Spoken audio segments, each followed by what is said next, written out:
Herkese salam. Bugün Azərbaycan musiqi ədəbiyyatına aid testlər işləyəcəyik. Vaxt itirmədən keçək birinci sualdan başlayaq. Azərbaycan professional musiqisinin banisi hesab olunan dahi bəstəkar kimdir? Təbii ki, Üzeyir Hacıbəyli, həm də ki, Şərqdəki ilk operanın müəllifidir. Cavab B variantı. İkinci tapşırıq. Azərbaycan musiqi tarixində ilk opera hansıdır və neçənci ildə tamaşaya qoyulub? Bayaq da dedim, ilk opera Üzeyir Hacıbəyliyə məxsusdur. Leyli və Məcnun operası 1908-ci ildə səhnələşdirilib. C variantı.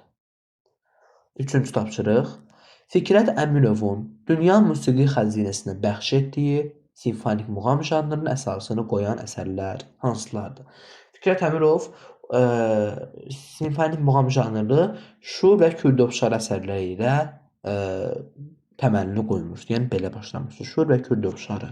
Qara Qarayevin hansı baleti dünya şöhrətli yazıçı Nizami Gəncəvinin poeması əsasında yazılmışdır? 7 Gözəl baleti eyni adlı poema əsasında yazılmışdır. Cavabımız olacaq D variantı. 5-ci tapşırıq. Azərbaycanın ilk baleti olan Qız Qalası əsərinin müəllifi kimdir? 1940-cı ildə səhnələşdirilib, yazılıb. Azərbaycanın ilk baletidir. Əfrasayib Bədərbəylinidir. A variantı. 6-cı tapşırıq. Koroğlu operasında əsas qəhrəman Koroğlunun partiyasını ilk dəfə kim ifa etmişdir? Bülbül ifa etmişdir. Deməli, klassik opera vokal sənəti ilə muğam ifaçılığını birləşdirərək Koroğlu operasını zirvəyə daşımışdı. Bülbül B variantı. 7-ci tapşırıq. Hansı bəstəkarımız Azərbaycan caz muğam üslubunun banisi və virtuoz pianoçusu kimi tanınır? Caz deyəndə ağlınıza Vaqif Mustafazadə gəlsin. Vaqif Mustafazadə nə etmişdi? Muğamla Azərbaycan muğamı ilə Amerika cazını birləşdirmişdi. Muğam caz janrının yaradıcısıdır. Yəni caz deyəndə ağlınıza gəlsin Vaqif Mustafazadə A variantı. Caz da nədir? Bir əlbəttə mahnıdır. Onu fərqli şəkildə oxumaq. Məsələn, hansısa bir bəstəkar mahnı yazıb, sən də götürüb o mahnını oxuyursan, yəni öz səsindən oxuyursan, bu formadadır cazda. 8-ə baxaq. Üzeyir Hacıbəylinin Arşın Mahnıları əsəri hansı janra aiddir? Komediyadır da, musiqili komediyadır. Operetta bura verilib hətta. D variantı. 9-cu tapşırıq. Müslüm Maqamayevin baba. Niyə baba? Çünki nəvəsi də var. Onda da Müslüm qoyublar. Soyadlı Maqamayevdir zaten. İkisi də Müslüm Maqamayevdir. Biri babadır, biri nəvə. Ona görə qarışmasın deyə. Müslüm Maqamayevin Şah İsmail Xətayin həyatına həsr olunmuş operası hansıdır? Təbii ki, Şah İsmail operası adından da görünür. Muğam opera janrındadır. C variantı Şah İsmail operası. Arif Məlikovun dünya səhnələrində uğurla nümayiş etdirilən məşhur baleti hansıdır? Məhəbbət əfsanəsi baleti. Bu baletdə həm modern, bu balet nə ilə fərqlənir? Həm modern xoreografiyası ilə fərqlənir. Diqqətləri cəlb edir. Cavabımız olacaq Məhəbbət əfsanəsi baleti A variantı. 11-ə baxaq. Azərbaycan musiqisində simfonik muğam janrı neçənci ildə və kim tərəfindən yaradılıb? Simfonik muğam janrı Şur və Kürdovşarı Fikrət Əmirov tərəfindən 1948-ci ildə. Cavabımız olacaq B variantı. B. 12. Üzeyir Hacıbəylinin Elmi Nəzəri əsəri olan Azərbaycan xalq musiqisinin əsasları kitabında neçə əsas muğam? Yəni bunu bilin ki, Azərbaycan musiqisində 7 əsas muğam vardır. Azərbaycan ladlarına da uyğundur. Muğam. Yadda qalsın bu. Bu muğamlar Rast, Şur, Seyga, Küştər, Çahargah, Bayat Şiraz və Hümayun muğamlarıdır.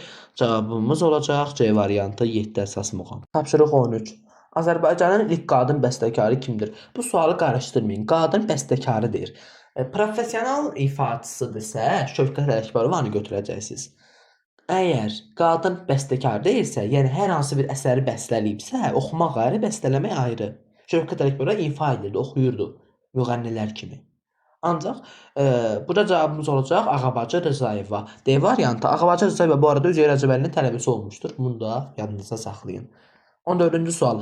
Hansı bəstəkarımız həm Mahir Dirijor olmuş, həm də Rast simfonik muğamını yazmışdır? Dirijor deyilsə ağlınıza Niyazi gəlsin. Düzdür, Rast simfonik muğamını da yazmışdır. A variantı. 15. Şərqdə ilk operanı yazan bəstəkar kimdir? Bayaq da dedim də bunu, Leyli və Məcnun operası 1908-ci ildə səhnələşdirilib.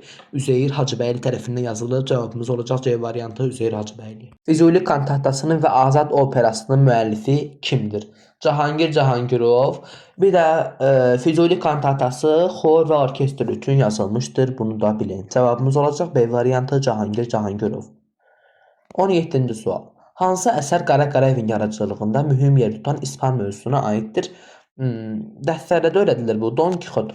Deməli bu Don Kixot simfonik qravürləri bu Cervantesin, yəni Cervantes xaricində əsəri əsasında yazılan, deməli bu silsilədə yəni İspan koloriti parlaq əks olunurdu. Yəni bilinir ki, İspandır da, o mənadadır. Yəni başa düşdünüz? A variantıdır Don Kixot simfonik qravürləri.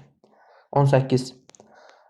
Qaytağı, Sənsiz, Sevgili Canan kimi məşhur romansların müəllifi kimdir?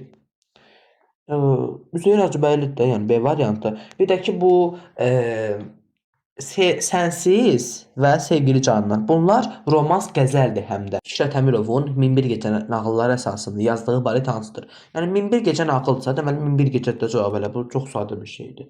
20. Azərbaycan musiqi mədəniyyətində ilk uşaq baleti olan Tıq-tıq xanımın müəllifi kimdir? Oqtay Zülfüqarov. Cavabımız olacaq C variantı. Bizim burada açıq bir sualımız da var. 21 nömrəli sual. Geniş bir sualdır, amma oxusaq asandır. Oxuyaq. Azərbaycan professional musiqi sənətinin təşəkkülü və inkişaf yolu haqqında. Üzeyir Hacıbəylinin Leyli və Məcnun operası ilə başlayan milli musiqi ənənələrindən sonra Qara Qarayevin və Fikrət Əmirovun simfonik yaradıcılığında balet və simfonik muğam janrında necə təkamül etdiyini geniş şəkildə izah edin. Deyir ki, yəni Leyli və Məcnunla başlayıb da Azərbaycanın musiqisinin inkişafı. Sonradan ki, Qara Qarayev və Fikrət Əmirovun dövrləri başlayıb da, o simfonik yaradıcılıq dövrləri. Deyir ki, nə dəyişikliyi oldu? Onu istəyir bizdən.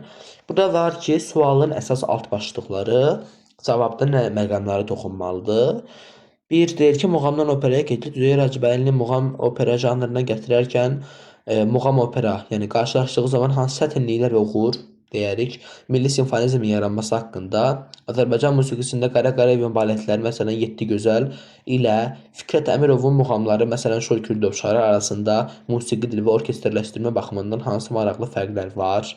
Üçüncü tələb odur ki, janrların sintezi haqqında, bu bəstəkarların əsərlərində xalq çalğı adətləri, məsələn tar kamança və sair rəngləri simfonik orkestr vasitəsilə necə çatdırılır?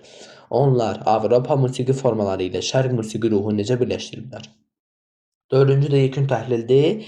Sizcə Azərbaycan musiqisinin dünyada tanınmasında bu üç dahi sənətkarın hər birinin ayrıca qoyduğu ən böyük iz hansıdır və onlar bir-birini necə tamamlayır? Çox gözəl bir tapşırıqdır, suallar da yaxşıdır. Öncə bəhs eləyək, görək ki, bu bəstəkarlar haqqında nə bilirik? Üzeyir Hacıbəyli və Leyli və Məcnun operası haqqında deyək. Deməli, Üzeyir Hacıbəyli Azərbaycan professional musiqisinin atası olaraq hesab olunur. 1908-ci ildə Leyli və Məcnun operasını yazmışdır. Şərq dünyasında ilk opera idi Leyli və Məcnun. O nə eləmişdi? Avropa opera forması ilə Azərbaycan muğamını birləşdirərək muğam opera janrını yaratmışdı.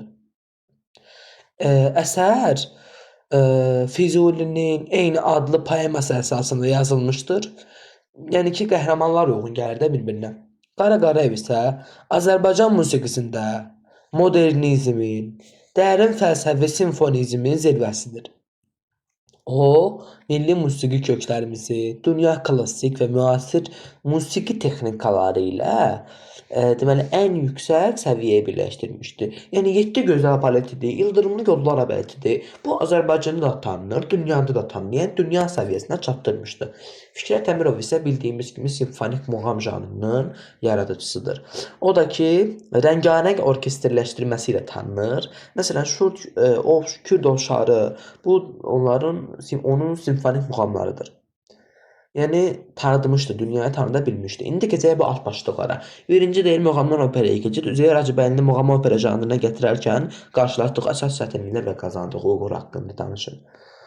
Üzeyir Hacıbəylini çox çətin eləmişdi bu işi. Muğam opera janrını yaradarkən çox çətin olmuşdu. Çünki siz düşünün ki, şərq var, qərb var da, biri Avropa, bir də bizim yaşadığımız yerlər. Bir notsuz ifadə, bir də ki şifahi ənənə. Necə deyim? Yəni bir araya gətirmək çətinlik. Çətinlik ondan ibarət idi ki, xalqımızın xanəndələri not bilmirdilər, sadəcə oxuyurdular əzbər şəkildə. Amma Avropada tamam fərqli idi. Üzeyir bəy də orkestr üçün not yazırdı, amma xanəndə bilmirdi axı bu notu oxuya bilmirdi. Ona görə də yadda qalmırdı. Yəni improvizasiya bacarığını yaddaşına, improvizasiya bacarığına həvalə etməli idilər. Notsuz oxuyurdular axı, not bilmirdilər ona görə. Bu çətin idi ki, yəni biri not bilir, biri not bilmir, bu çətinlik yaradırdı. Uğur da ondan ibarətdir ki, muğam səhnələşdirdi, kütləvi sənətə çevirdi. Həm öz xalqımız sevdi bu opera janrını, həm dünya sevdi. Yəni teatrlara da artıq göstərilməyə başladı. Tarixi bir zəfərdir bu. İkinci deyir ki, Milli Simfonizm yaranması haqqında Azərbaycan musiqisində Qara Qarayevin baletləri ilə Fikrət Əmirovun simfonik muğamları arasında musiqi dili və orkestrləşdirmə baxımından hansı maraqlı fərqlər var? Hər iki bəstəkar simfonist idi, ancaq musiqi dilləri fərqlidir. Qara Qarayev daha çox struktura önəm verirdi, fəlsəfəyə önəm verirdi. Onda ərəbizki necə idi? Gərgin, belə dramatik növdə idi. Belə dərin fikrə xidmət edirlər onların musiqisində. O, deməli, milli adları daha çox belə simfonik inkişaf kimi təqdim edirdi də onu. Amma Fikrət Əmirov daha belə vizualdır, boyalıdır, rəngarəngdir. Simfonik muğamlarında muğam strukturunu, hələ ki o dəstgahın formasını, yəni strukturu saxlayırdı. Orkestri hələ ki tar, kamança kimi səsləndirilirdi. Onun orkestrilməsi, hələ ki orkestrləşdirilməsi rənglidir, parlaqdır, emosionaldır, dərindir. Yəni şən kimi yadda saxlaya bilərsiniz. Üçüncü, altbaşlıq, janrların sintezi haqqında. Bu bəstəkarların xalçalığı alətlərinin rəngləri simfonik orkestr vasitəsilə necə çatdırılır? Onlar Avropa musiqi formaları ilə Şərq musiqi ruhu necə birləşdiribdi? Deməli, bəstəkarlarımız simfonik orkestr vasitəsilə xalq çalğı alətlərinin səs rəngi tembrini çox yaxşı ediblər. Texnikaları ondan ibarətdir ki, nümunə ilə deyəcəm də. Məsələn, orkestrdə violonçel var ha. Violonçellərin ifasında kamançanın həzinliyi, fleytalar, qoboy, bunların səsini eşidə bilirik artıq. Birləşmə də ondan ibarətdir ki, şərq musiqisi monodipdir, qərb musiqisi polifonikdir. Musiqidə iki anlayış var ki, çox anlayış var, sadəcə buna aid. Monofoniya var, polifoniya var. Monofoniya, monodik, yəni tək səsli deməkdir. Bizdə, bizim xalq yaşadığımız ərazidə o dövrlərdə tək səslilik idi, sadəcə tək səsli təbiət idi. Amma qərbdə, Avropada əsasən polifonikdir, yəni polifoniyada çox səslilik var idi. Bunları birləşdirmək çətin idi, ancaq birləşdirdilər və həm milli musiqimiz qaldı, həm də dünya da sevdi bizim musiqimizi. Tanındı da, Azərbaycan dünyaya tanıtdı öz musiqisini. Ona görə dünya sevir Azərbaycan musiqisini. Dördüncü, yekun təhlildir, altbaşlığımız. Sizcə Azərbaycan musiqisinin dünyada tanınmasında bu üç dahi sənətkarın hər birinin ayrıca qoyduğu iz hansıdır və onlar bir-birini necə tamamlayır? Bax, arıcıllıq kimi deyir. Hələ bir ki, Üzeyir Hacıbəyli ilk necə belə deyim də, Üzeyir Hacıbəyli bir növlərinə qoy belə bil. Sonra Qara Qarayev bunu belə tanıdı, belə modernləşdirdi, musiqi intellektinə qovuşdurdu. Fikrət Əmirov da ki, rəng qatdı, emosional dərinlik qatdı.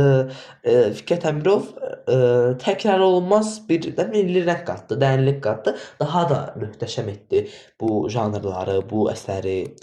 Halbuki onlar bir-birini tamamladılar və Azərbaycan musiqisini lokal bir sənətdən bəşəri bir səviyyəyə yüksəltdi. Yəni ki, Azərbaycanda tanınır sadəcə xalq musiqisi kimi. Lokal idi. Sonradan dünya tanıdı, oldu bəşəri səviyyə. Yəni bu qədər. Ümid edirəm bəyəndiniz bugünkü dərsimi, Azərbaycan musiqi ədəbiyyatının testlərinin izahını. Əgər bəyəndinizsə kanalıma abunə olmağı, videoya like atmağı və bildirişləri açıq saxlamağı unutmayın. Sağ olun hələlik, gələn dərslərdə görüşənə qədər.